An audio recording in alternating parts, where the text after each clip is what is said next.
So I was thinking the other day, trying to think of a name for our podcast has been just so difficult, and I don't know why. And then I came upon the finding yourself, and you were like, "Oh, add that to the list." So I added it to the list. And then when I was talking to Michelle about our podcast thing, she was like, "What about being yourself?" Oh, I like that. I like being yourself better. That's our what we're trying to do, maybe. Yeah, we are trying to be ourselves. We're trying to be ourselves. Mm-hmm. Because I said that to you the other day when I was going over to those friends' house. I go, the hard part for me is I'm not sure. I'm learning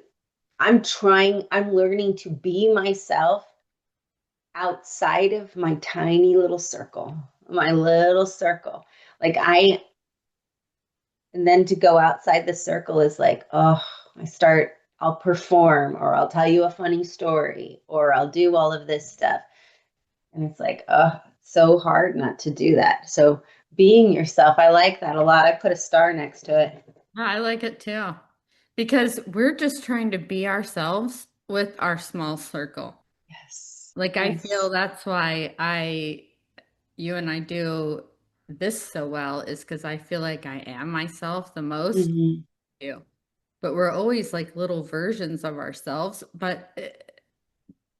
or show little versions of ourselves, right? But not fully ourselves, even to the people that mean the absolute most to us. So, how, if we are not vulnerable and able to be ourselves with the people that mean the most to us in this world, how on earth are we even going to be able to understand who we are or how we move around or how we interact or what we even want if we keep molding ourselves to this little version of Of what we're that performative self, whatever that is, or whatever shield you put on, however it manifests for you.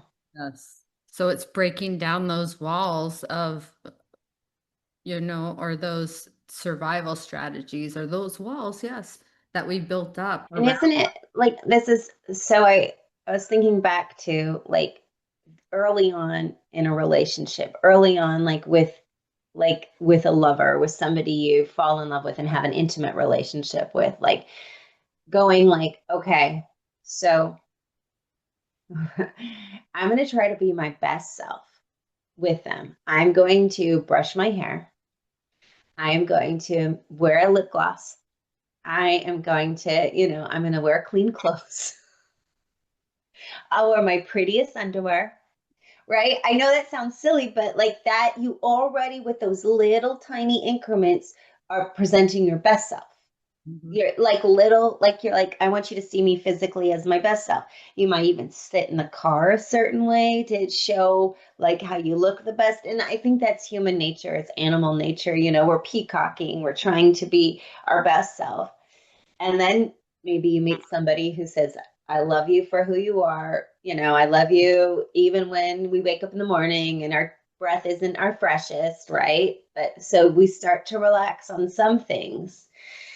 But even in those very beginning stages, how long? I think the Marvelous Mrs. Maisel, that show where she every night he falls asleep and then she gets up, she does all of this stuff, and then she lays back in bed and then she fixes herself every night so that when he wakes up, he sees this presented being that we do that. Which is half society's like Yes. norms of we trying our whole life to fit in, you know?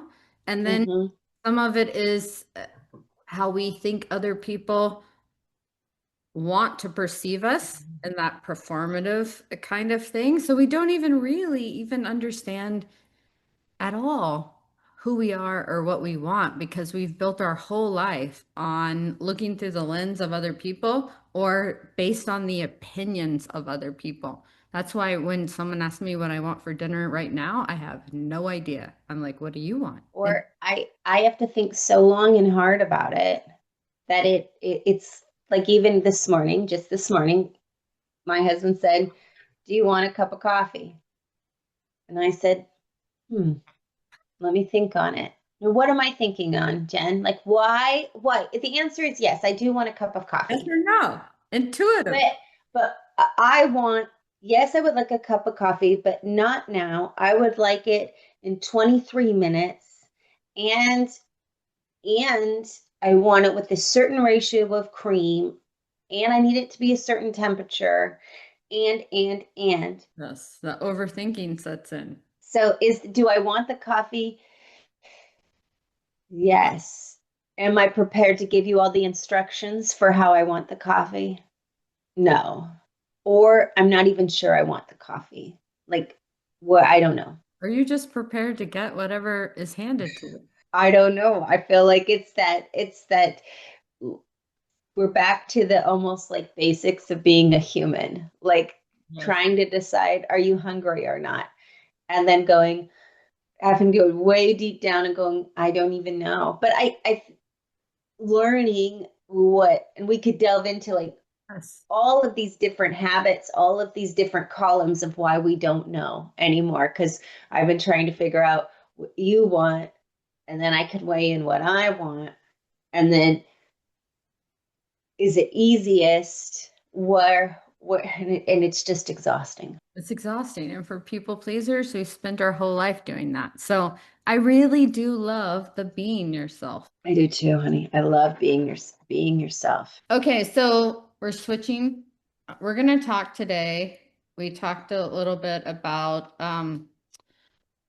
that mask of achievement that you and I both wear, that performance layer, where that's how we get our self-worth from the affirmations. And it's speaking of seeing through the lens of other people. And so we're talking a little bit about, we're gonna do some shadow mapping because I believe that what you judge is what you need to heal. And so how do you behave when you don't win?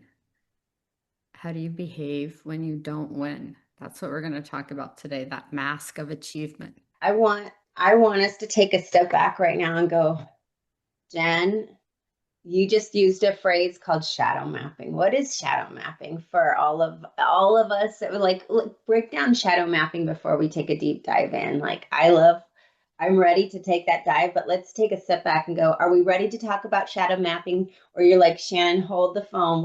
I'm gonna talk about shadow mapping in a moment, but let's talk here and then we'll transition into shadow mapping. Shadow mapping for me is I believe that the universe puts little lessons of patterns into your life, and what you judge is what you need to heal.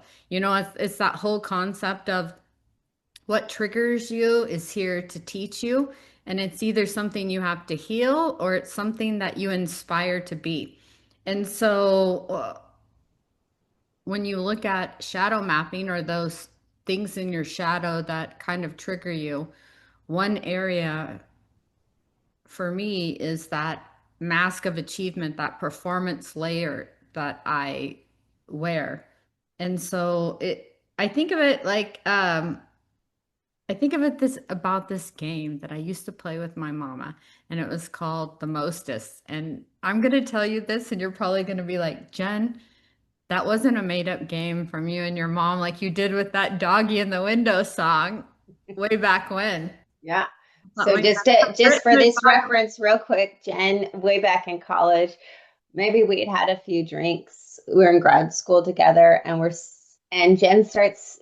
I can't remember if I start singing the song or you start singing the song, and that song's like, "How much is that dog in the window? Mhm. The one with the waggly tail." And Jen goes, How do you know that song? "How do you know that song?" And I go, "Oh, my dad used to sing it." Jen goes, I something to the effect of, my dad wrote that song, or that's my dad's song. And I was like, I don't think so, because my dad would like change it, and he'd be like, "How much is that dog in the one with the scruffy?" So, like he would, and then he'd start tickling us, or he'd be like, "The one with the super tired." Like he kept changing it, and Jen was like, Hmm. "This is the song." and she would go sing it again. But it was one of those moments. So I love that. So let's hear about the mostest. Let's talk about this mostest game. So the mostest game was and I don't even know if there were any rules, but it was like a one-up game, right? She would say, I love you the mostest. And I would say, no, I love you the mostest. And she would say, no, I love you to the mostest to the moon and back. And I would say, I love you infinity. And so you would try to win as hard as you could. You wanted to win the game of the mostest, right?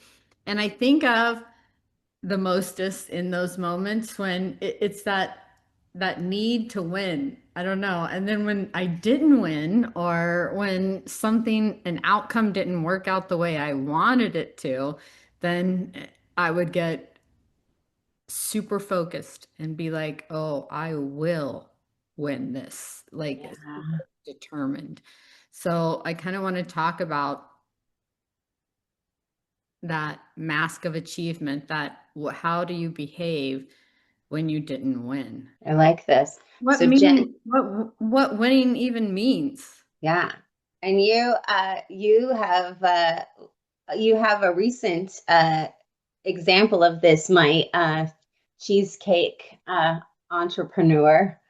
So how did on in a silly example, how did the cheesecake go? And like your first cheesecake, right? My very- First cheesecake, first cheesecake, you're like, okay, how did in a small, like real life tiny example, mask of achievement with this cheesecake party that you made your first cheesecake, how did that go and how did you weigh all of that? I thought that so this year I wanted to bake my very first cheesecake. Uh, we have a family recipe of a cheesecake that is very popular within my family, and it's generations, but it's a no bake version. And so I was like, oh no, I'm going to be brave and I'm going to bake this cheesecake. So I thought I did a really good job. I did there might have been something with the graham cracker crust and butter because it did ooze brown stuff, and it was kind of hard to cut into in some parts, but I felt for my very first time I did a great job. But I can relate it to the roles that I do every Thanksgiving, where I want to prepare these rolls that we used to have when we were kids, when we went to church. I think they were called church rolls. I don't even know. I've tried every recipe. Anyway, they're these delicious yeast rolls. I make them every single year. Every single year, they're not quite right, but it's like a resilience like nobody's business. Okay, it's Thanksgiving. It's time to make the yeast rolls from scratch. So, yet again, I made them this year and they rose perfectly. Like, usually my problem is in the rising. Nope, rose perfectly, except for I instructed someone to put butter on the outside before I did the final, like, little bake, and that flattened them into Little discs. little discs, but we're learning. Okay. Every year we're learning. So in these are the things where we go, okay, I've done I'm okay with not being perfect. So now it's like we're like, okay, we're practicing in this small doses. Now we're starting to go into, okay, now let like here you're like, okay, how do we behave when we don't win? And these you're like, I'm okay. I'm okay not winning the role game, the church role game. I'm okay with this. The cheesecake, you're like, I entered it knowing that it may not be perfect, and I'm okay with it. Mhm. So now I think it's like, are we entering other moments in our life with the expectation it's going to be perfect? And that's where it starts to break down. Because the stakes get higher, right? Yeah. Get higher. So, can you think of a time when you didn't win, when you wish you had chosen a different a different path or a different way? So today I had some technical difficulties. Technical difficulties I take very personally, as if the technical computer universe is against me. Mhm. I can throw a temper tantrum over it. I can rage over it. I can start to cuss over it. Like it really pisses me off. I've seen It, this before. so Jen and I used to work together. I've slammed my keyboard, like behavior that is, like if you looked over and you were in a workplace and somebody is banging on their printer, like you'd be like, that's not acceptable. So really, really angers. And I expect like to walk into a meeting with no technical difficulties ever. I have this expectation that it is always going to go perfectly. And that's one example. I have these expectations that at work, I am going to coach on these words or I am going to give you advice, and then it will all trickle down perfectly, and I'll get a gold star. Mhm. I'm gonna get another gold star. Gold star for technical proficiency, gold star for technically telling you how to be, your best self, talk to your team perfectly. These are my gold stars. Mhm. In fact, I even have a friend who's considering getting a star on their hand to remind themselves that they are gold star material, that they don't need to keep searching for it. They're Mhm. gold star today, no matter what comes out of their mouth, Mhm. but that expectation that it's going to go perfectly. And then when it doesn't, because that's life, feeling like a failure. And I mentioned this earlier this week to you about then I'm ready to fire myself. Mhm. I didn't have the mask achievement. I didn't succeed with my mask of achievement perfectly. So then, and I point to like another room, then it's like, I'm going to take you outside. We go down the hallway, and now I'm going to berate myself or be upset with myself, and then I fire myself. No, not in real life, but metaphorically, I talk to myself as if I'm ready to fire myself. Mhm. So that mask of achievement, and then if it succeeds, oh, I'm riding that wave. Look at how amazing I am. But the minute something else happens, I'll fire myself. I think that's such a good point because I think when it scratches a core wound, Mm, when it scratches the core wound, that's when, you know, we that behavior comes up, right? yeah, Say that trigger. Because that trigger. if you're looking for validation and your worth from outside sources, such as other people's opinions or affirmation or those gold stars, instead of knowing that you're enough no matter what, then that's hard. And if you're making cheesecake, then you know your self-worth is okay if the cheesecake doesn't make. Right. If the roll becomes a little disc year after year, then that's a story. But if I walk into a meeting and all of a sudden, somebody is pointing and blaming or projecting whatever they're triggered out on me, and I let it attach to that core wound of I'm not enough, then in my I didn't win case, I'm improving. I'm in judgment mode. I'm in point and blame mode, right? I'm looking for excuses. I'm looking for reasons that I can validate or judging the other person. And I think anytime I'm in that, I try to take a step back and be like, okay, this is hitting me for some reason.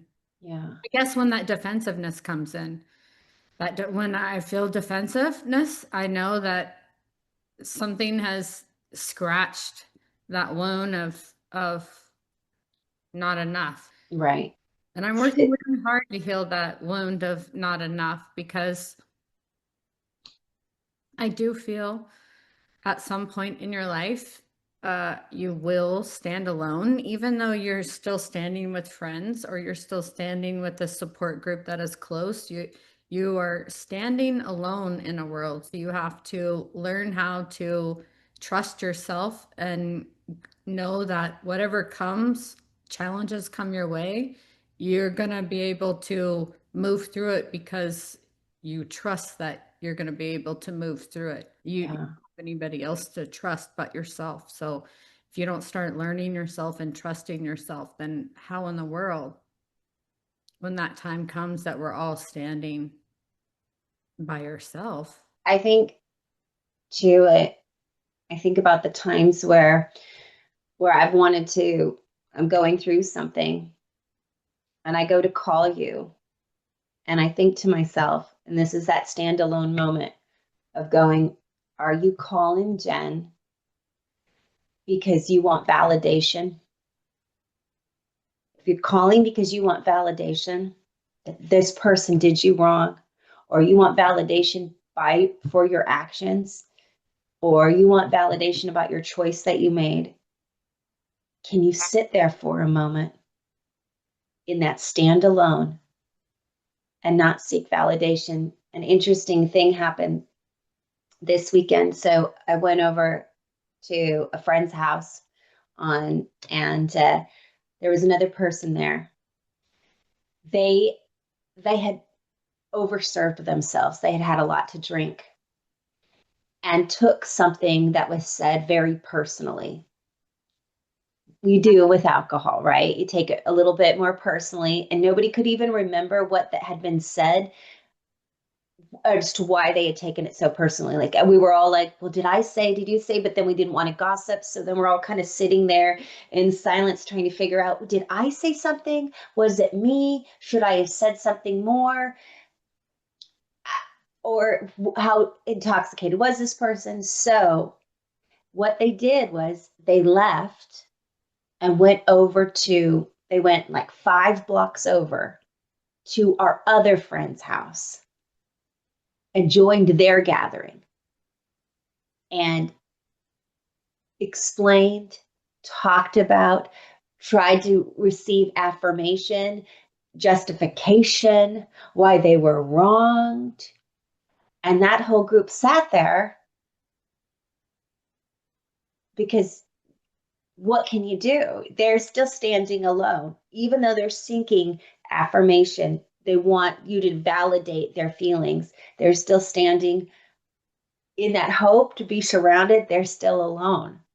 And I Mhm. thought, oh, what an interesting place to see being on the outside to observe that when we're looking for validation, although we think we're building our little army, we're still walking and we're almost alienating ourselves more because it's kind of a betrayal of self. I don't know. Does that make sense? Yeah, and when you were talking, the other side of that fixer in me kind of spoke up and thought, "Oh, what about all the times that someone brings a problem and I try to step in and fix it right away?" And in coaching, we call that coaching the problem, not the person. Mm, Want to coach the person, not the problem. And so thinking about all of those times, because sometimes that is triggering for me when I want to vent to somebody, and all of a sudden they want to give me all of these ways to fix it. And I'm always like, don't want to, I don't need your advice on fixing it. And then I think, oh, Jen, that's advice for you right then. How many times do you automatically go into fix it mode when you really should be curious about the person, not the problem? yeah, that. And then now I'm thinking about again that mask of achievement. If I give you a solution, then am I giving myself that little gold star? Like I'm like, oh, don't worry. You came to me with a problem. I've got it. I can fix you. I can fix the problem. I can be the hero, right? Getting all the way back to my like, if I say something at work and it goes really well, then everybody's like, "Woo, Shannon, you did it!" I'm like, "Yes, punch that gold star." And Hmm. then if it doesn't go perfectly as planned, Hmm. then I circle back around and fire myself. Or if I had been able to fix that situation with that person, And in that situation, it's a no-win situation, right? The person has had too much to drink. They've, all of that stuff. But if I had been able to save the day, would I have given myself Mhm. this gold star? Would I have expected my friends to give me a Mhm. parade of achievement, right? And why do we jump in to give our advice? Well, what is that mask of achievement costing you? Yeah. What is that mask of achievement costing you? Just right now, I'm thinking it, but that mask of achievement, if I looked at the other side of the coin, it's cost, I get fired every day. I fire myself every day. And if I'm willing to fire myself and I believe I'm not worthy, then I'm never going to believe that all these other people think I'm worthy.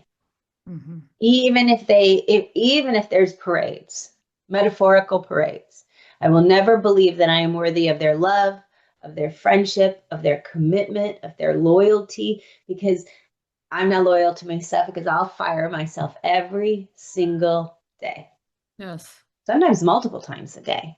For me, it costs every time that I silence myself, or let me rephrase that. Every time that I believe everybody should think like me and should behave like me, as or should do things the way I would do them, I have that expectation that that's how other people should show up for me. And when they don't show up for me that way, I start to build resentment and I start to get to be angry Smurf. And so then I'm like, oh, I'm doing all of this. I start to keep all the lists. I'm doing all of this. And what have I got in return? But people don't think like me and they don't behave like me. So me expecting them to show up for me that way is what builds that resentment. But really, if if if I'm looking at what triggers me I need to heal, then I have to show up for me that way instead of waiting for other people to show up for me, right? I got to trust Yes. I will always show up for myself. And it's so funny because I read this article. I don't even remember what it was. So we're not going to be able for the producer to fact check it. Producers, don't you fact check us But today. it was We're in a free zone. We're not even giving you time to tell. Mm-mm. You don't even know. it was something to the fact of people that come into your lives who are usually only around for about a 5 year period. And it's then those people go out of your life and new people come in, and there's very few of the people in your life that you have relationships with that are longer than those 5 periods. Like, and the relationships could be people that you work with, for a period of time, and then new chapters or old chapters and new chapters begin. So I started thinking about that and I was like, oh, you're right. Because I can think of periods of when people were really predominant in my life and then they faded out and new people came and then they faded out. And then the ones that have stayed around. And you think about all of the time and energy that I have put into caring about what other people think when those people are only here for such a Wow. short amount of my time. And if we're thinking about being yourself, it's like I would rather be myself in all of those amounts of time, or at least be myself with those core people that I have aligned myself to move through this world with. I want them to know the most about me.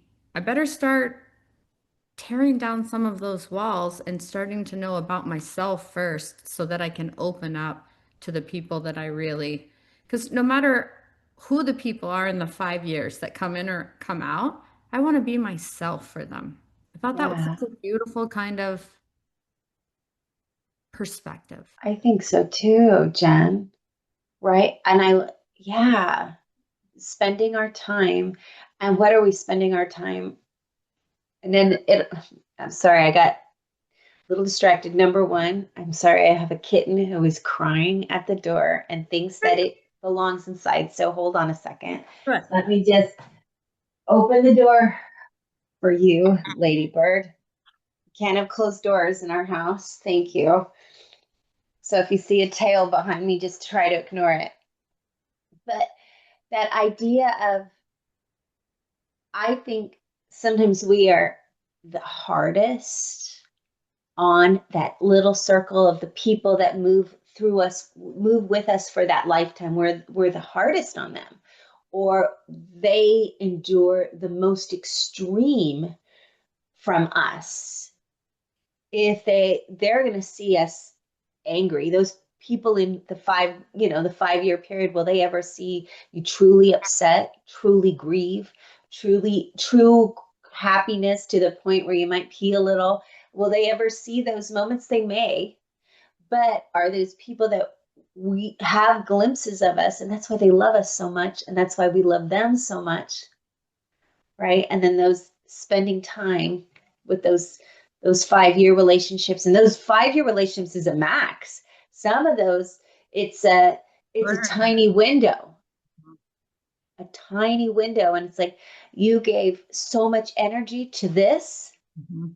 Are you giving your same focused attention to when that person walks into the room? Yeah. Or are you, hey, because you know they're going to walk into your room again tomorrow and the next day, as opposed to putting your phone down and going, how are you? It's so great to see you. Or are you so stuck in the past of 5 years, 10 years down the road in the past where you're stuck on those people that you can't even, you're wishing away your present? Ah, Or if you're so stuck in the future or what may be or what you're trying to do, you're wishing away your present. I used to have this dream that I could close the door, like close the chapter, because some chapters don't close cleanly, No. right? No, they don't get to all, we don't all get to do like the final monologue from the movie or the play, and they go, you never did this for me, why? And the person tells them why, and then they walk off into the distance, roll credits, and then the movie watchers feel so good. They know how it ended. It wasn't open ended because there's a closing chapter, right? So we want that in our own lives. I want you to close the chapter. I don't want you to just stop talking to me. And Mhm. then I don't know why you stopped talking to me. Mhm. I don't know why. Or you get released from a job, you get fired from a job, you don't really understand why. It's just the Mhm. chapter is dissolving. You want to know why this friendship is over, this lover is over, whatever that is, When? and you keep spending that energy going, let me think about this, Mhm. let me really contemplate this. What did I? And it's like, well, you've spent hours on this imaginary conversation dissecting everything of why, and all of this world is happening in front of you, and the world is preparing ahead, and you're still looking back on, why didn't that work out? Or is it possibly because you didn't win? You didn't win. You just didn't win. And some things we can't win, right? Like people, like maybe it's a parent, your parent left, and you're like, you can't win. There is no winning. Or at work, you're not reaching that group. You're not, they're not there yet. They're on No. that journey and, they're not the championship team yet. They're the building team. Yeah. What are your wins there? It's Yeah. gotta get that definition of, When do you when do you when do you start looking at you yeah. instead of looking forward, hoping this is going to get better, going, Or I'll be happy when. I'll be happy when I lose this many pounds. I'll be happy when I have this much money in my bank account. I'll be so happy. Mhm. We'll be happy when the kids move out of the house. We'll be happy when, all of us have our we'll be happy wins. And then you sit there and you go, okay, what if I told you that's never going to happen? Or what do you have today that you could focus on that will make you happy? Yeah. Because you can save all of that. You can do all of that. And then so many of us know this is what we get. If you've saved all that money and that person passes tomorrow, do you go, oh, well, we had all these plans. I Mhm. know. Or they leave, Mhm. or that life shifts. Love it. I love it. It's intense. It's good stuff, It is. which, I was thinking getting back to our baking. So I'm cooking. I, so we fried a turkey this year for Thanksgiving. And I was talking to my dad and he goes, have you ever fried a turkey before? And I go, sure. But I mean, don't most people say sure and then maybe they fried it 4 years ago, maybe they fry it once a year. Like frying something once a year does not make you an expert. Frying something 3 years ago. So my answer is yes. Yes, we fried a turkey before.